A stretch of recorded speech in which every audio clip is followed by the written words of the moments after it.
Hello, नमस्कार. श्री स्वामी समर्थ सर्वांना. तर बघा, दिवाळीची धावपळ आता थोडीशी कमी झालेली आहे आणि आम्ही पण गावावरनं आलेलो आहे.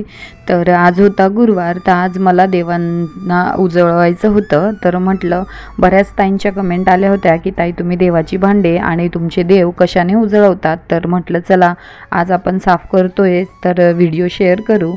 तर बघा, दिवाळीला जाऊन आता 12 ते 13 दिवस 13-14 दिवस झालेले आहे. तर त्याच्यानंतर आम्ही घरी आलो. तर आता देवपूजा करायची. तर सर्वात आधी देवांची साफसफाई करून घेणार आहे. तर आता इथे बघा मी, आणि आज गुरुवार होता, तर आधी सर्व देवांच्या ज्या काही माळा मी घातलेल्या होत्या त्या सर्व मी अशा काढून घेते. आणि देवांच्या ज्या माळा आहेत त्या भरपूर आहेत माझ्याकडे. तर ते सर्व अगोदर मी असं एका ताटात काढून घेते आणि त्याच्यानंतर सर्व देव ताटात ठेवून घेते. तर आज मी तुम्हाला दाखवणार आहे की मी माझे देव कशाने साफ करते. तर माझे देव काही एवढे खराब झालेले नाही.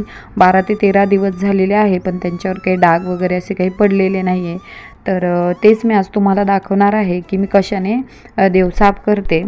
मी माझ्या देवघरातील देव हे फक्त गुरुवारीच त्यांची साफसफाई करते, कारण खूप साऱ्या वस्तू असतात देवांच्या. एवढं साफसफाई करायला जवळजवळ 2 ते 2.5 तास लागतो. आणि मी ज्याच्याने देव साफ करते त्याच्याने देव लवकर काळी पडत नाही आणि खराबही होत नाही.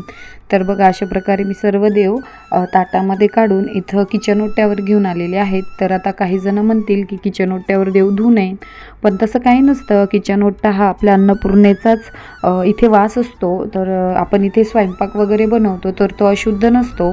तर माझा स्वयंपाक वगैरे झाला आहे, किचन ओटा मी साफ केला आणि त्याच्यानंतरच मी देवांना साफ करायला घेतलेले आहेत. तर आता मी इथे बघा, माझे गणपती बाप्पा आहे ते मार्बलचे आहे, तर त्यांनाही धुता येतं. तर तेच मी आज तुमच्याबरोबर शेअर करणार आहे. तर सर्वात आधी मी तुम्हाला आपल्या स्वामींची मूर्ती साफ करून दाखवते.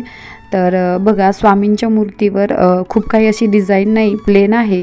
तर हे जे एक जेल आहे, गोदा जेल म्हणून असं एक जेल मिळतं. हे आमच्या लोकल मार्केटमध्ये एक छोटंसं दुकान आहे, तिथे मिळून जातं.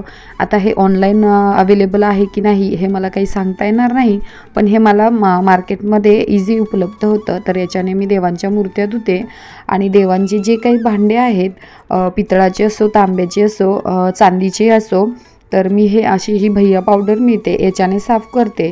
तर ते जेल जे आहे ते मला 12 ते 13 रुपयालाच मिळतं आणि ही पावडर मला 15 रुपयाला पडते. ते 30 रुपये किंमत आहे, पण मार्केटमध्ये ही 15 रुपयाला मिळते. तर आता ह्या पावडरने कसं भांडे साफ करायचे तेही मी शेअर करणार आहे. आणि हे बघा, अशी माझी ही बाप्पाची मूर्ती आहे, तीही मी ह्या जेलने साफ करते. तर किती स्वच्छ आणि सफेद आहे, तिच्यावर कुठलाही असा काळा डाग राहत नाही. तर ही आणि जी गाय आहे माझ्या देवघरातील, ती गाय पण मी ह्या जेलने साफ करते. मी त्याला पावडर काही वापरत नाही, कारण पावडर खूप हार्श असते. तर मला भीती आहे की देवाचं जे मटेरियल आहे ते खरखरीत नको व्हायला, तर म्हणून मग मी हे जेलच त्या देवांना वापरते. तर इथे बघा, मी सर्वात आधी तुम्हाला स्वामींची मूर्ती साफ करून दाखवते. तर आता एवढे दिवस आम्ही गावाला गेलो होतो तरी पण बघा, मूर्ती काही एवढी खराब झालेली नाही आहे, कारण मी ह्या जेलनेच मूर्ती साफ करते. तर हे जेल असं मूर्तीवर टाकून घ्यायचं आणि आपल्या हाताने बोटांनीच व्यवस्थित मूर्तीला चोळून घ्यायचं आहे. आणि हे लिक्विड टाकून तुम्ही नुसतं चोळून पाणी टाकून जरी मूर्ती तशीच ठेवली तरी पाण्याचे अजिबात डाग आपल्या देवांवर पडत नाही.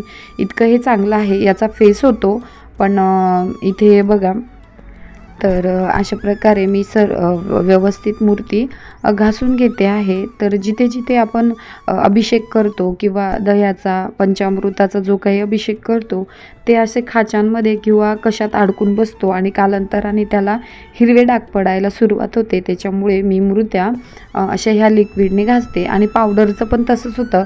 पावडरनी जरी आपण मूर्त्या घासल्या तर त्याही पावडरचे बारीक कण हे मूर्त्यांच्या डिझाईनमध्ये जाऊन बसतात आणि नंतर ते काळे पडायला लागतात. तर शक्य असेल तर तुम्ही असं लिक्विड कुठेही मार्केटमध्ये गेलात तर हे लिक्विड किंवा अजून कुठलं लिक्विड असेल त्याच्याने तुम्ही तुमच्या देवांच्या मूर्त्या स्वच्छ करू शकता.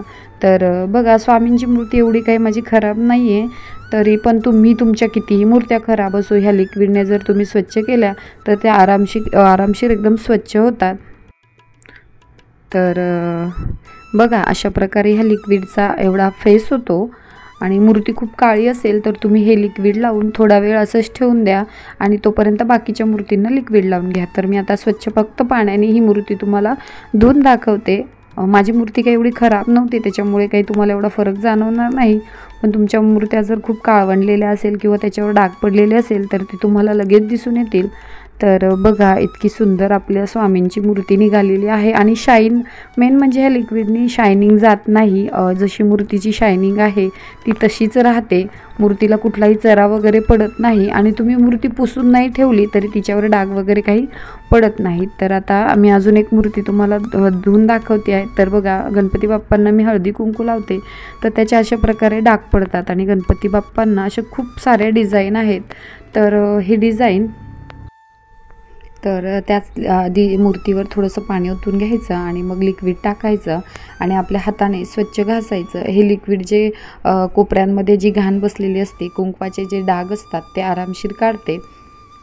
तर बघा अशा प्रकारे मूर्ती मी स्वच्छ करून घेतली.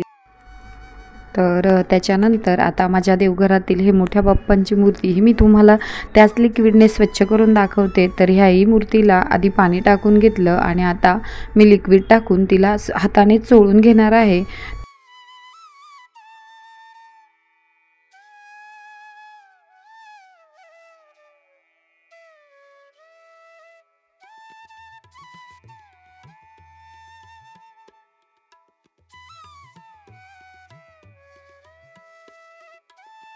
तर बघा इथे लिक्विडने मी मूर्ती चोळून घेतल्याच्या नंतर तिच्यावर फक्त पाणी टाकून घेतले आहे. त्या पाण्याने मी धुतली पण नाही तरी पण मूर्तीला बघा कशी शाईन आलेली आहे. तर मी ह्या देवांच्या सर्व मूर्त्या मी ह्या लिक्विडनेच साफ करते. तर बघा सफेद मूर्ती असली तरी तिच्यावर कुठलाही डाग नाही, ती कुठेही खराब झालेली नाही किंवा तिची शाईनही गेलेली नाही. त्याचबरोबर इथे बघा माझ्या देवघरातील जी गाईची मूर्ती आहे ती पण मी ह्याच लिक्विडने स्वच्छ करते. या लिक्विडने कलर वगैरे काही जात नाही आणि मूर्तीची शाईनही जात नाही आणि आपल्याला मेहनतही करावं लागत नाही. काही जणांना पावडरची ॲलर्जी असते तर त्यांना खूप त्रास होतो, तर त्यांच्यासाठी हे लिक्विड खूप बेस्ट आहे. तर बघा मी गाईची मूर्ती ही साफ करून घेतलेली आहे आणि त्याच्यानंतर येतात मला खूप ताईंच्या कमेंट आलेले की ताई तुम्ही पितळाची भांडी, तुमचे दिवे, समया कशाने साफ करतात. तर जी भैया पावडर आहे जी मी तुम्हाला दाखवली तिनेच मी देवाची सर्व भांडे साफ करते. तर ती पावडर पण खूप छान आहे, पण ती पावडर काही मी देवांना वापरत नाही. फक्त देवांची भांडे स्वच्छ करायला मी ती पावडर वापरते. तर ह्या पावडरचा असा एक फायदा आहे की ह्या पावडरने जर भांडे घासले तर 10 दिवस तरी त्याच्यावर डाग पडत नाही किंवा भांडी काळी होत नाहीत. तर हा माझा दिवा आहे. तर बघा नुसती पावडर लावली तरी दिव्याची किती काळं असं निघतं आहे, कारण कंटिन्यू याच्यात तिळाचं तेल मी घालते. तर हे पण मी ह्या पावडरने साफ करते.